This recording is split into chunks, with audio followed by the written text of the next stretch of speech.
દરિયાના પાણી. શું કામ? સંસાર સાગર કહેવાય. થોડું વોલ્યુમ. સંસાર સાગર કહેવાય. આપણે કહીએ સંસાર સાગર, એમાં હું અને તમે બધાય નાના મોટા પોતાના કુટુંબના હોડકા લઈને આપણે એ સાગરમાં જીવીએ છીએ. એમાં આધિ વ્યાધિ ઉપાધિના વાવાઝોડા આવે તો સંસાર ખારો થઈ જાય. પણ હે ભગવતી, હે મા ભેલિયા વાળી, હે આશાપુરા, હે જગદંબા, હે કુળદેવી, એને યાદ કરો અને આવી જાય અને તમને હુજવા મને પોબાર પાસા થાય. એ મીઠા દરિયાના પાણી કહેવાય છે. આશાપુરા માના પ્રતાપે આ મીઠા દરિયાના પાણી મારી કુળદેવીના પ્રતાપે મીઠા દરિયાના પાણી માતાજી પ્રતાપે એની સિદ્ધ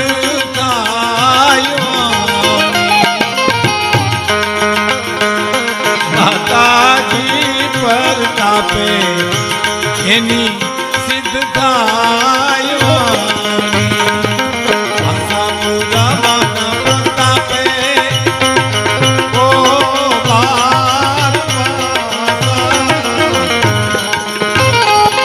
માતાજી રાણી મારે નથી કોઈની આશા.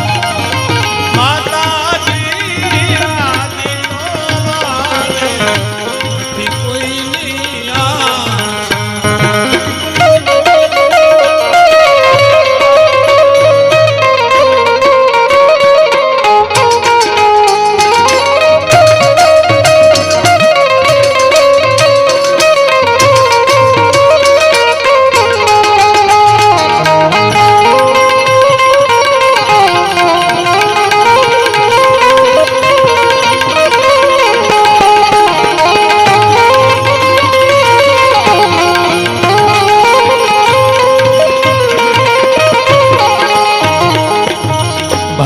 રે ભાવેણા મારી માતાજી ના લઈએ ભલા રે ભાવેણા જોગવડવારી મારી આશાપુરા માના લઈએ દાન લે હલગાવી માતાજીને ભલકારા દઈ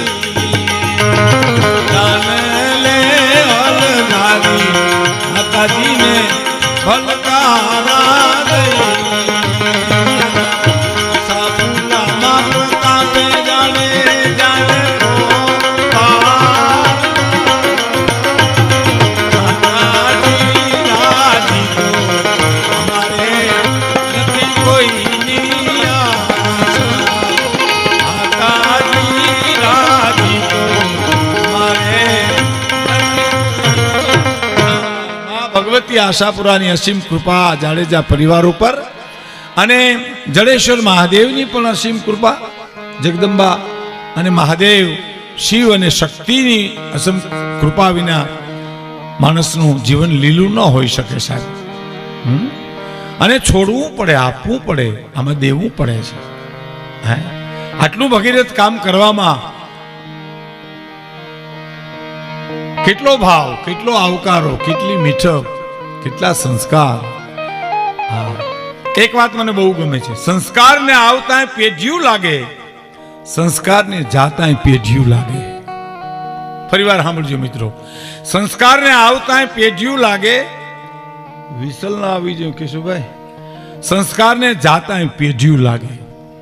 સંસ્કાર કોઈ એવી ચીજ નથી મિત્રો કે હાજે આવીને હવારમાં વહી જાય, આજ આવે ને કાલ વહી જાય. સંપત્તિમાં બને લ્યો, સંપત્તિમાં મને તમને દિયાથ મેં લોટરીની ટિકિટ લાગી જાય તો વ્યારોટાણે કરોડપતિ થઈ જાય. દિયાથ મેં લાગી નથી, વ્યારોટાણે કરોડપતિ થયા નથી, અને બીજે દી શેર બજારમાં બુડી જાય તો ત્રીજે દી રોડપતિ પણ થઈ જાય. બને સંસ્કારમાં આવું ન બને સાહેબ. સંસ્કારને તો આવતા પેઢિયું લાગે અને સંસ્કાર તો જાતા પેઢિયું લાગે. એનો એક નાનકડો દાખલો આપી દઉં સાહેબ. સરદાર વલ્લભભાઈ પટેલ દેશ આઝાદ થતો વખતે એકીકરણ રાજકારણનું થતું હતું. પીએમ ગઢવી પણ આવ્યા છે. અહીંયા બધા કાળુભાઈ ચાવડા મારા બહુ પરમ મિત્ર, એ પણ બધા મિત્રો આવ્યા છે. મને આ ચશ્મા ઉતારી નાખ્યું, મને કાંઈ દેખાતું નથી, હું કોઈના નામ ઉલ્લેખ નથી કરી શકતો. પણ અહીંયા આવ્યા સન્માન વખતે તઈ મને ખબર પડી કે આ બધા મહાનુભાવો આવ્યા છે. આ દેશની આઝાદી પહેલા સરદાર વલ્લભભાઈ પટેલ ભાવનગર મહારાજ પાસે આવ્યા ત્યારે કૃષ્ણકુમાર સિંહજી એક ધડાકે એક ઝાટકે 18 પાદર દઈ દીધા. સાહેબ પેલા હું સહી કરી નાખું તમને. કલ્પના કરો સાહેબ, કલ્પના ટૂંકી પડે મારી તમારી. અને હલી ગયા સરદાર પટેલો વલ્લભભાઈ. શું વાત કરો બાપુ, ઘા પેલે ઝાટકે મારું 18 પાદર નું ધણી હું તમને પેલા આપી દઉં છું. અને પછી એનો વિવેક જોજો સાહેબ. વલ્લભભાઈ થોડો સમય આપશો? અરે બાપુ તમારે સમય માગવાનો હોય, આપ કયો એટલો સમય નહીં, થોડોક જ સમય જોઈએ છે. શું એટલો સમય જોઈએ છે કે સહી કરું એટલી વાર છે. સહી કરું દેશ આઝાદ થઈ જાય, રજવાડા ખતમ થઈ જાય. પણ આ રાજ મારા બાપનું છે, હું આપી શકું. બરાબર.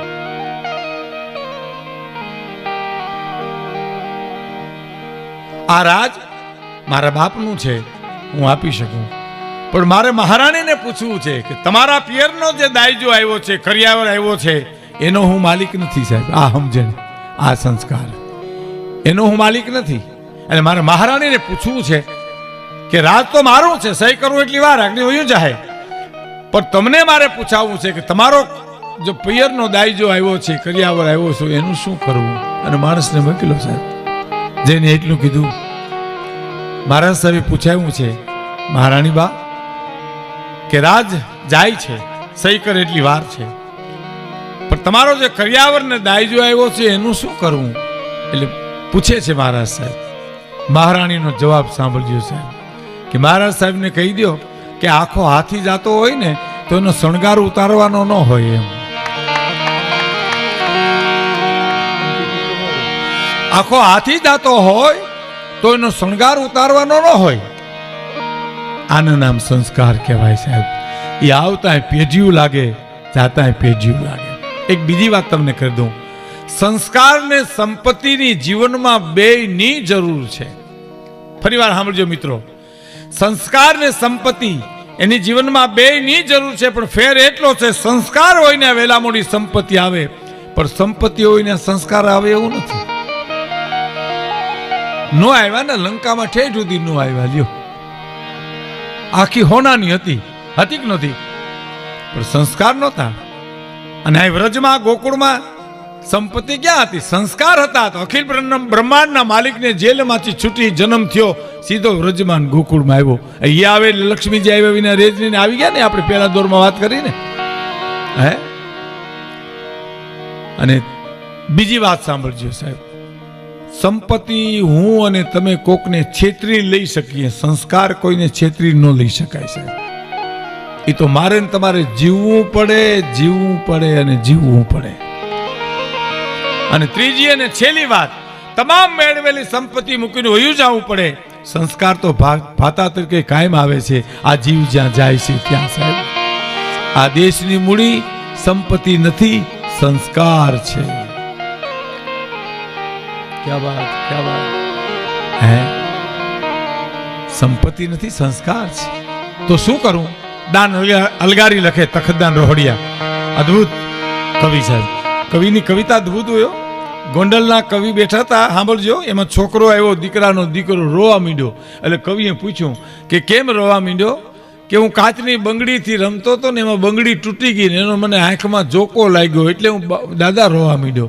એના પિતાજી કવિતા લખી સાહેબ દાદાએ કે રમતો તો બાળ એક બંગડી હાથમાં, એનો તે વાગી ગયો જોકો, પછી રોવા માંડ્યો. જોકો વાગ્યો મને, જોકો વાગ્યો, આવી તે પાડી રહ્યો પોકો. સાંભળી બાળકને બોલી ગયેલ હું કે એનો તી હોય ની ભાઈ ધોખો, આ બંગડીના જોકા તો કંઈક ને લાગ્યા કે વેદનાની પાડે છે પોકો સાહેબ. આ બંગડીના જોકા તો હારા હારા લાગી ગયા, હજી છાના નથી આ ગણાય. જેવી તેવી વાત નથી. આપણી પાસે બે દાખલા છે. આખું મહાભારત એનું મુખ્ય પાત્ર દ્રૌપદી. એનો બંગડીનો જોકો દુર્યોધનનો એવો લાગી ગયો કે હજી સુધી સાંભળ્યું નથી કે ફલાણા ગામના સરપંચ દુર્યોધનભાઈ આવ્યા, લ્યો ગાડલી દ્યો બેહવા એને. નહીં, આખી રામાયણનું મુખ્ય પાત્ર સીતાજી, એનો બંગડીનો જોકો રાવણને એવો લાગી ગયો કે હજી સુધી આપણે સાંભળ્યું નથી કે ફલાણા ગામ ફલાણા ભાઈના મોટા દીકરાનું નામ રાવણ રાખ્યું છે. ભલે હોય એના જેવો, પણ નામ ન હોય તો કરવું શું? મોજ મારે હું, મોજ મારે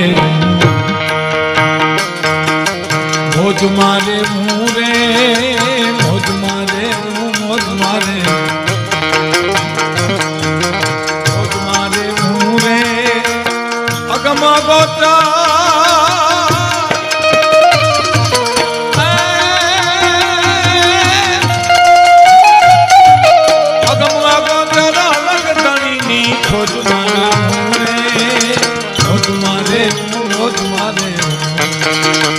મોજ મારે હું રે, ગમમાં ગોચર અલગ ધણીની ખોજ મારે.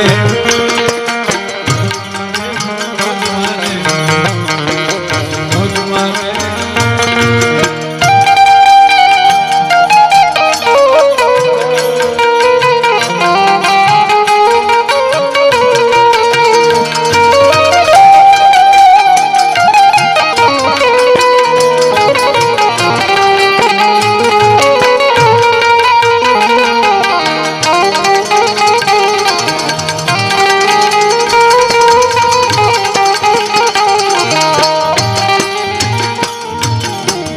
મોજમાં રહેવું એટલે ખાણીપીણીની મોજ નથી, આ સાહેબ અંદરની મોજ છે.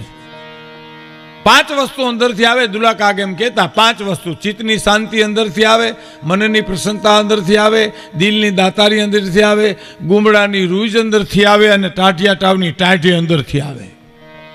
એ બહારની વાત છે જ નહીં સાહેબ. મોજમાં રહેવું એટલે વર્તમાનમાં રહેવું. હા, હવે વર્તમાનમાં રહેવું એ તમને મને ઘડીકમાં સમજાય નહીં, પણ હું તમને એક દાખલો આપું છું, પ્રયત્ન કરો ને સમજાય તો જીવવા જેવું છે. તમે ને હું જમવા બેઠા, હાલો ને, હું મારો દાખલો આપું. હું જમવા બેઠો અને મારો શાક બગડી ગયું, તો હું વર્તમાનમાં હોઉં ને તો મને એક વિચાર આવે. ભૂતકાળની વાત ઘટના ઘટી ગઈ સાહેબ, એ આપણે ખબર નથી. ગઈકાલની આપણે કાંઈ ખબર નથી, વાત પૂરી થઈ ગઈ. પવન વયો ગયો, સૂરજ આથમી ગયો, બધું થઈ ગયું. આવતીકાલની ન જાણે જાનકી નાથે સવારે શું થવાનું છે.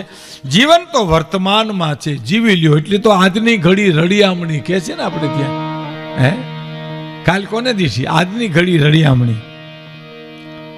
તો હું જમવા બેઠો, માનો શાક બગડી ગયું. વર્તમાનમાં જો હું આવું ને તો મને વિચાર આવે કે કોઈ દી શાક બગડે નહીં, પણ આ શાક બગડ્યું, કદાચ છોકરાએ કામ ન કરવા દીધું હોય, તબિયત બરાબર ન હોય, એવું બને. એમ કરીને વાટકો એક બાજુ મૂકી દો અને સંભારો રોટલો ખાઓ એટલે તમને અમૃતનો ઓટકાર આવશે સાહેબ. પણ શાક બગડ્યું ને તમે હું બગડ્યા એટલે બધું બગડ્યું સમજી લેવાનું સાહેબ. હા, પછી રોટલા ખાતા એમ ન લાગે, ખોળના બટકા ખાતા એમ લાગે, રોટલી ખાતા એમ તો લાગે જ નહીં, પગરખાની હકતરી ખાતા એમ લાગે, ખીચડી ખાતા એમ તો લાગે જ નહીં, ગોદડું ન સાવતા હોય એવું લાગે. કારણ કે દુનિયા અંદરની બગડી ગઈ, એ જ ક્ષણે બહારની દુનિયા બગડી ગઈ.